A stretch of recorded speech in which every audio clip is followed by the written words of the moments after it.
پاس مرید آ رہے ہوں، اس کے محبین یا متوسلین آ رہے ہوں، تو ان کو خود بھی بھنگ رگڑ کے دے رہا ہو اور خود بھی پی رہا ہو، اور شرابوں کے اور جناب چرسوں کے اور سگریٹوں کے کش لگ رہے ہوں، کیا ایسے بھی ولی ہوتے ہیں؟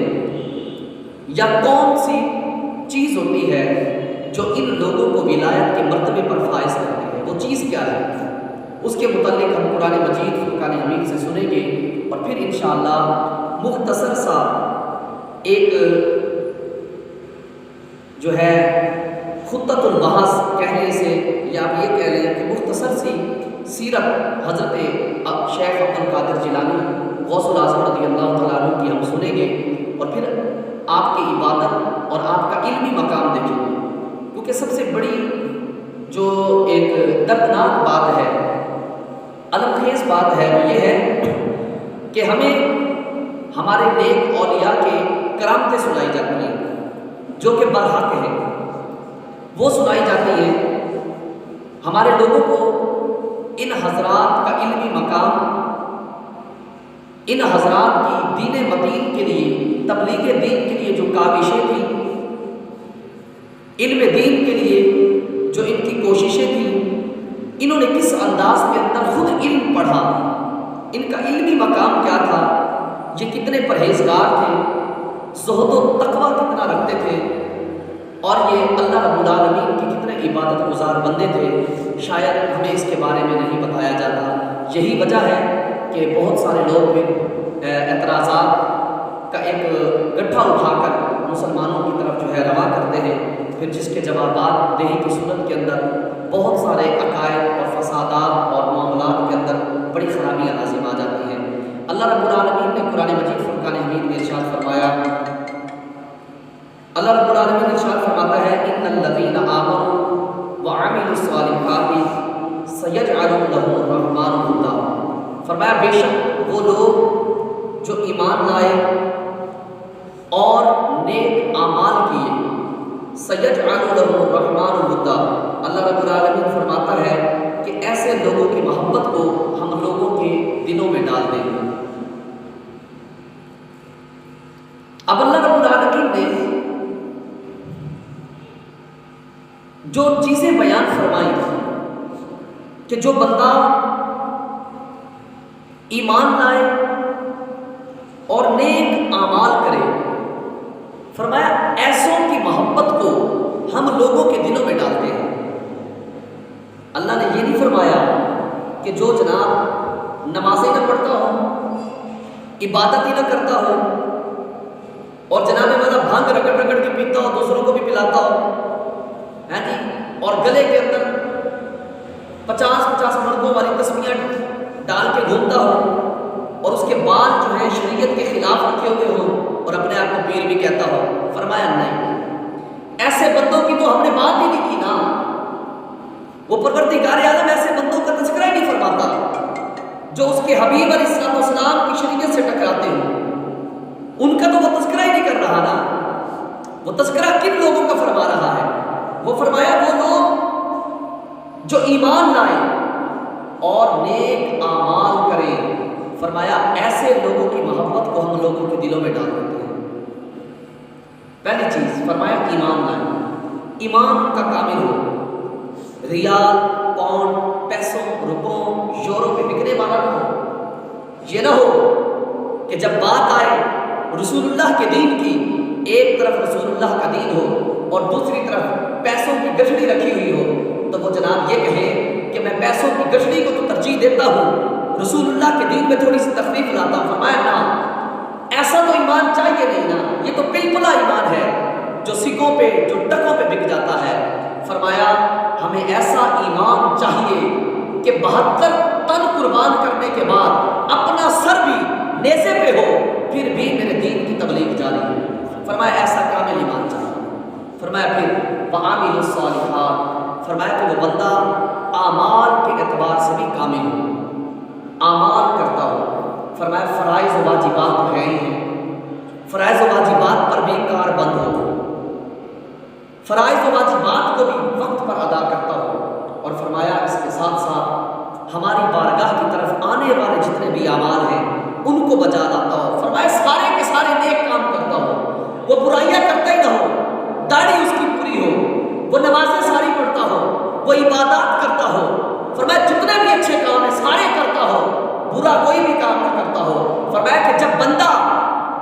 ایمان اور اعمال دونوں کے اعتبار سے کامل ہو جائے گا۔ فرمایا جب ایمان اور اعمال دونوں کے اعتبار سے وہ عروج پر پہنچ جائے گا، اللہ رب العالمین فرماتا ہے سَيَجْعَلُ لَهُ الرَّحْمَنُ وُدًّا، پھر میں پروردگار ایسے بندے کی محبت کو لوگوں کے دلوں میں ڈالوں گا۔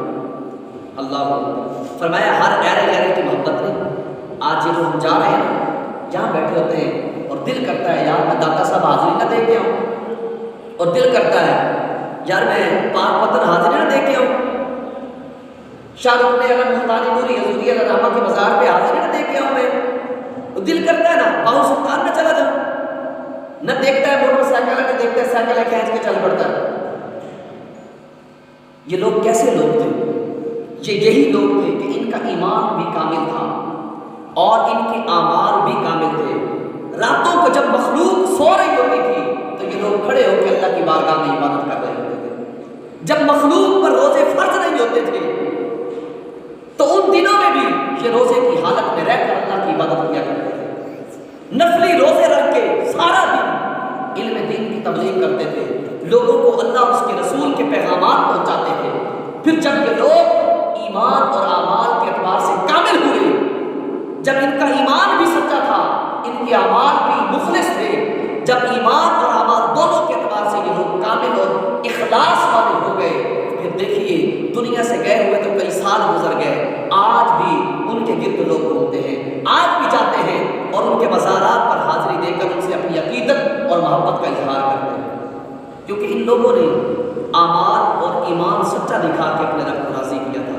جب ان لوگوں نے اللہ کو راضی کیا تھا تو پھر اللہ رب العالمین نے ایسے لوگوں کی محبت کو پھر لوگوں کے دلوں میں ڈالا۔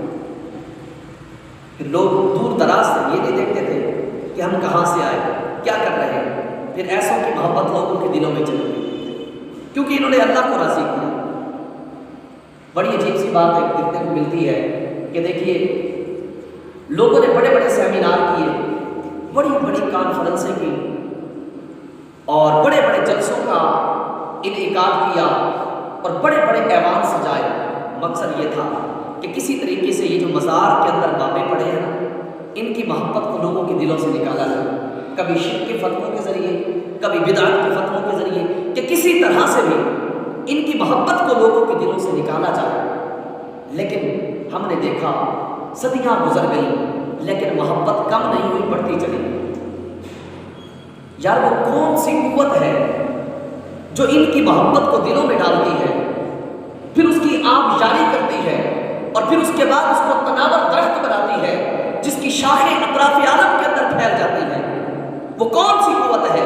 آؤ حضور کی دہلیز پہ چلتے ہیں، حضور سے پوچھتے ہیں حضور وہ کون سی قوت ہے کہ صدیاں بیت گئیں، لوگوں نے بڑے پروپیگنڈے بھی کیے، سب کچھ کیا، لیکن ان کی محبت کم نہیں ہوئی، بڑھتی چلی گئی۔ حضور وہ قوت تو بتائیے۔ میرے حضور نے فرمایا، مسلم کی روایت ہے، حضور فرماتے ہیں کہ ان اللہ اذا احب عبدا دعا جبریل۔ حضور فرماتے ہیں کہ جب اللہ کسی بندے سے محبت کرتا ہے تو جبریل کو بلاتا ہے۔ فقال، اللہ جبریل کو بلا کر فرماتا ہے انی احب فلانا، اے جبریل میں فلاں بندے سے محبت کرتا ہوں۔ جبریل کو بلا کر اللہ فرماتا ہے جبریل میں فلاں بندے سے محبت کرتا ہوں، جا تو بھی اس سے محبت کر۔ حضرت جبرائیل بھی اس سے محبت کرنے لگتے ہیں۔ جب حضرت جبرائیل اس سے محبت کرنے لگتے ہیں تو اب اس محبت کو جبرائیل امین اپنے تک نہیں رکھتے، اس محبت کو اپنے تک نہیں رکھتے۔ آپ کیا کرتے ہیں؟ فرمایا ثم ینادی فی السماء، آپ آسمانوں میں جا کر اعلان کرتے ہیں یا اہل السماء ان اللہ یحب فلانا، اے آسمان والوں اللہ فلاں بندے سے محبت کرتا ہے، فاحبوہ، تم بھی سارے اس سے محبت کرو۔ پھر وہ آسمان والے بھی اس سے محبت کرنے لگ جاتے ہیں۔ فیحبون اہل السماء، فیحبہ اہل السماء، آسمان والے بھی اس سے محبت کرنے لگ جاتے ہیں۔ فرمایا پہلے اللہ نے محبت کی، پھر جبریل کو بتایا، جبریل نے محبت کی، پھر وہ محبت آسمان والے جو معصوم فرشتے ہیں انہوں نے محبت کرنی شروع کر دی۔ فرمایا جب ان کے اندر محبت پھیل گئی پھر کیا ہوا؟ حضور فرماتے ہیں ثم یوضع لہ المقبول فی الارض، فرمایا جب آسمانوں میں اس کی محبت پھیل جاتی ہے پھر اللہ اس بندے کی محبت کو زمین والوں کے دلوں میں ڈال دیتا ہے۔ اللہ یہی تو وجہ ہے کہ صدیاں گزر گئی، ان لوگوں کی محبت کم نہیں ہوئی، محبت بڑھتی گئی، لوگوں نے بڑے پروں میں کنڈے کیے، لیکن اللہ والوں کی محبت کم نہیں ہوئی۔ کیونکہ وجہ یہ ہے کیونکہ اللہ والوں سے محبت کا جو آغاز ہوا ہے وہ فرش زمین سے نہیں، عرش بری سے ہوا ہے۔ جس محبت کا آغاز عرش بری سے ہو، فرش زمین والے بشر سے کیسے روک سکتے ہیں؟ جس سے محبت کا آغاز خود پروردگار نے کیا ہو، اس سے یہ لوگ کیسے محبت کو کم کر سکتے ہیں؟ جس کی محبت کو پھیلانے والا خود قادر مطلق ہو، جن کی محبت کو لوگوں میں ڈالنے والی ذات خدائے تعالیٰ کی ہو، تو یہ ضعیف انسان لوگ بھلا کیسے اس محبت کو کم کر سکتے ہیں؟ پتا چلا کہ آج جو مخلوق کے دلوں کے اندر ان اللہ والوں کی محبت ہے وہ میرے اور آپ کی وجہ سے نہیں ہے، بلکہ ان کی محبت کو اللہ نے خود لوگوں کے دلوں میں ڈال دیا۔ تو یہ وہ عظیم لوگ ہوتے ہیں، کیوں؟ کیونکہ یہ اللہ کو راضی کرتے ہیں، یہ دنیا والوں سے منہ موڑ کے اللہ کی طرف اپنے لو لگا دیتے ہیں، ان کا رخ اللہ کی طرف ہو جاتا ہے، یہ ان کی توجہ اللہ کی طرف ہو جاتی ہے، ان کی توجہ کا مرکز خدائے تعالیٰ کی رضا ہوتی ہے۔ یہ نہیں دیکھتے کہ ہم کہاں پر کھڑے ہیں، جہاں پر بھی کھڑے ہوتے ہیں اللہ کا ذکر شروع کر دیتے ہیں۔ یہ نہیں دیکھتے کہ کھانے کو مل رہا ہے، پینے کو مل رہا ہے یا نہیں مل رہا، پھر بھی اللہ کے ذکر میں مشغول ہو جاتے ہیں۔ یہ نہیں دیکھتے پہننے کو صحیح طرح میسر ہے کہ نہیں، یہ نہیں دیکھتے، بلکہ ہر حال میں اللہ کی رضا پر راضی رہتے ہوئے کہتے ہیں پروردگار ہم تیرے ہر دیے پر راضی ہیں، بس تو ہی راضی ہو۔ بس اللہ کو رضا میں جب اللہ کی رضا کو جب یہ طلب کرتے ہیں تو پھر اللہ رب العالمین ان کو انعام ایسا عطا فرماتا ہے کہ اللہ رب العالمین ان کی محبت کو لوگوں کے دلوں میں ڈال دیتا ہے۔ اللہ خود فرماتا ہے فاذکرونی اذکرکم، اللہ فرماتا ہے تم مجھے یاد کرو میں تمہارا چرچا کروں۔ تو یہ لوگ اس چیز کے مصداق ہوتے ہیں، یہ اللہ رب العالمین کا ذکر کرتے ہیں، اللہ کو یاد کرتے ہیں، نمازیں اللہ کی رضا کے لیے، روزے اللہ کی رضا کے لیے، عبادتیں اللہ کی رضا کے لیے، صدقات اللہ کی رضا کے لیے، سب کچھ جب خالق کائنات کی رضا کے لیے کرتے ہیں تو پھر اللہ انہیں انعام یہ عطا فرماتا ہے کہ اللہ رب العالمین ان کی محبت کو لوگوں کے دلوں میں ڈال دیتا ہے۔ آئیے حدیث پاک سنیں، نبی پاک علیہ السلام نے ارشاد فرمایا، بخاری شریف کی روایت ہے، فرمایا آقا علیہ السلام فرماتے ہیں، اللہ فرماتا ہے ان تقربا الیہ ذراعا تقربت الیہ، ان تقرب الیہ بشبر تقربت الیہ ذراعا۔ اللہ رب العالمین فرماتا ہے کہ اگر کوئی بندہ میرے قریب ایک بالشت ہوتا ہے، کتنا؟ ایک بالشت، فرمایا اگر کوئی بندہ ایک بالشت برابر میرے قریب ہوتا ہے، اللہ فرماتا ہے تقربت الیہ ذراعا، اللہ فرماتا ہے میں ایک گز کے برابر اس کے قریب ہو جاتا ہوں، میری رحمت ایک گز کے برابر اس کے قریب ہو جاتی ہے۔ اللہ تو جسم سے پاک ہے نا، اللہ کی رحمت اس کے قریب ہوتی ہے، فرمایا میری رحمت ایک گز اس کے قریب ہو جاتی ہے، فرمایا تقربا الیہ ذراعا تقربت الیہ باعا، اللہ رب العالمین فرماتا ہے کہ بندہ ایک گز میرے قریب ہوتا ہے، میری رحمت دونوں ہاتھوں کے پھیلاؤ کے برابر اس کے قریب ہو جاتی ہے۔ پھر اللہ رب العالمین نے فرمایا وَإِنْ أَتَانِي يَمْشِي أَتَيْتُهُ هَرْوَلَةً، اللہ رب العالمین فرماتا ہے کہ بندہ چل کے میری بارگاہ میں آتا ہے، اللہ فرماتا ہے أَتَيْتُهُ هَرْوَلَةً، میری رحمت دوڑ کے اس کے پاس جاتی ہے۔ اللہ اکبر۔ تو جو جتنا عبادت کرتا ہے، جتنی عبادت کے ذریعے وہ رب کا قرب پاتا ہے، اللہ اس سے زیادہ اس کو اپنا قرب عطا فرماتا ہے۔ تو جس نیک بندے نے جتنی زیادہ عبادت کی، جتنی زیادہ ریاضت کی، جتنی زیادہ زہد و تقوی کو اختیار کیا، اللہ نے اس سے بڑھ کر اس کو اپنا قرب عطا فرمایا۔ جب اللہ نے اس سے بڑھ کر اس کو اپنا قرب عطا فرمایا، وہ اللہ کے قرب میں چلا گیا، اتنا ہی زیادہ اللہ کا محبوب بنا، جتنا زیادہ اللہ کا محبوب بنا اتنا ہی لوگوں کے دلوں میں اس کی محبت کو ڈال دیا۔ یہ اللہ رب العالمین ان لوگوں کو یہ مقام عطا فرماتا ہے۔ لوگ تو سمجھتے ہیں کہ شاید مزارات کے اندر پڑے ہوئے جو بابے ہیں یہ صرف مزاروں کے اندر ہی پڑے ہیں، پتہ نہیں یہ ہوتے تھے تو جناب ایسے ہی ہوتے تھے، چلے تو جب مرے تو لوگوں نے ان کے مزار بنا دیا۔ بھائی ایسے نہیں ہے، ان لوگوں نے بڑی عبادتیں کی ہیں، ان لوگوں نے بڑی ریاضتیں کی ہیں۔ نبی پاک علیہ السلام کا ایک اور فرمان سنیے، حافظ ابن کثیر تفسیر ابن کثیر کے اندر اس روایت کو لکھتے ہیں، فرمایا ما اقبلا الیہ عبد، فرمایا کہ کوئی بندہ اللہ کے قریب نہیں ہوتا الا اقبل بقلبہ. حافظ ابن کثیر لکھتے ہیں اس روایت کو، کہتے ہیں ما اقبل عبد الی اللہ بقلبہ، فرمایا الا اقبل اللہ بقلوب المؤمنین حتی یرزقہ مودۃ ورحمۃ. فرمایا بندہ اپنے دل کے ذریعے اللہ کی بارگاہ میں متوجہ ہوتا ہے. فرمایا جو بندہ اپنے قلب کے ذریعے یعنی اپنی لو اللہ سے لگاتا ہے، فرمایا اقبل اللہ بقلوب المؤمنین، اللہ مسلمانوں کے دل اس کی طرف متوجہ کر دیتا ہے. آپ روایت دیکھیے، یہ بات سمجھیے، کیوں ہم یہاں سے بیٹھے بیٹھے داتا صاحب کھینچے چلے جاتے ہیں، کیوں یہاں سے بیٹھے بیٹھے پاک وطن کھینچے چلے جاتے ہیں، کیوں یہاں سے بیٹھے بیٹھے عبداللہ شاہ غازی علیہ رحمہ کی طرف کراچی کھینچے چلے جاتے ہیں، کیوں یہاں پر بیٹھے بیٹھے جناب ہم بزرگان دین باؤ سلطان کی طرف کھینچے چلے جاتے ہیں؟ کیا وجہ ہے؟ روایت ہے کہ آپ ابن کثیر نے لکھا، کہا کہ حضور فرماتے ہیں ما اقبل عبد الی اللہ بقلبہ اقبل اللہ بقلوب المؤمنین. فرمایا بندہ اپنے دل سے اللہ کی بارگاہ میں متوجہ ہوتا ہے تو اللہ مخلوق کے دلوں کو، مومنین کے دلوں کو اس کی طرف متوجہ کر دیتا ہے. اللہ اکبر. وہ اللہ سے لو لگاتے ہیں، اللہ مخلوق کی لو ان سے لگا دیتا ہے. فرمایا اتنا ہی نہیں حتی یرزقہ مودۃ ورحمۃ. فرمایا اللہ اپنی عبادت کا اس کو تحفہ عطا فرماتا ہے، یہ تحفہ دیتا ہے کہ اللہ لوگوں کی عقیدتوں اور محبتوں کو بھی اس کے ساتھ وابستہ کر دیتا ہے. یہی تو وجہ ہے آج بڑی عقیدت سے ہم جاتے ہیں، بڑے احترام سے جاتے ہیں ان کے پاس. کیوں؟ کیونکہ ان لوگوں نے اپنے دل اللہ کی طرف متوجہ کیے تو اللہ نے مخلوق کے دل ان کی طرف متوجہ کر دیے. صرف دل متوجہ نہیں کیے بلکہ اللہ نے مخلوق کی جو محبت تھی، جو عقیدت تھی، وہ بھی ان کی طرف منسوخ کر دی. یہ اللہ نے ان کو انعام عطا فرمایا. تو جو عبادت اور ریاست کے ذریعے جو اللہ کی قرب میں جاتا ہے، اللہ اسی کو اپنا ولی بناتا ہے. ہر ایرے گہرے کو اللہ اپنا ولی نہیں بناتا. ایسے تھوڑی ہے کہ ہر ایرے گہرے کو اللہ اپنا قرب عطا فرما دیتا ہے. جناب 4 انگوٹھیاں پہن کے گھوم رہا ہوں، ہاں جی 10 مدریاں پہنی ہوئی ہوں اور کہے کہ جناب میں اللہ والا ہوں. اور بھائی جو حضور کی شریعت کی دھجیاں اڑاتا ہے وہ کیسے اللہ والا ہو سکتا ہے؟ ہرگز نہیں ہو سکتا. وہ پیر نہیں، وہ تو سر کی پیڑ ہوتا ہے. پیر وہ ہوتا ہے جو نمازیں خود بھی پڑھتا ہے، مریدوں کو بھی کہتا ہے نمازیں پڑھو.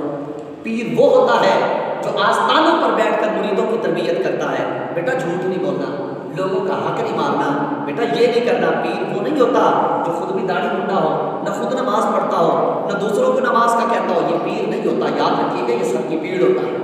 ایسوں کو کوئی پیر نہیں مانتا. شریعت میں اس کی کوئی حیثیت ہی نہیں ہے. یہ تو لٹیرا بنا بیٹھا ہے. ہم نے بڑے بڑے آستانے دیکھے.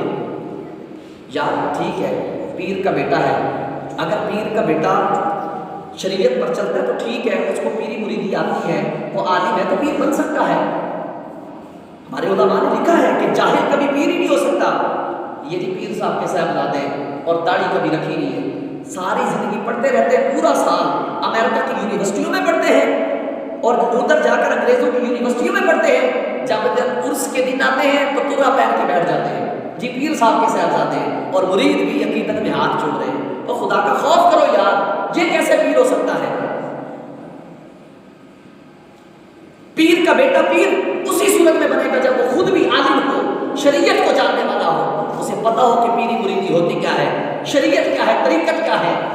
جنہیں شریعت اور طریقت کا پتہ نہیں، جو کہے نماز ایک نہ پڑھے اور کہے ہم پیر ہیں، وہ پیر نہیں ہو سکتے، کبھی بھی نہیں ہو سکتے. ہماری شریعت ایسا کو پیر کہتی نہیں ہے. پیر وہی ہوتا ہے جو شریعت کا پابند ہوتا ہے، جو رسول کریم علیہ السلام کی شریعتوں پر چلتا ہے.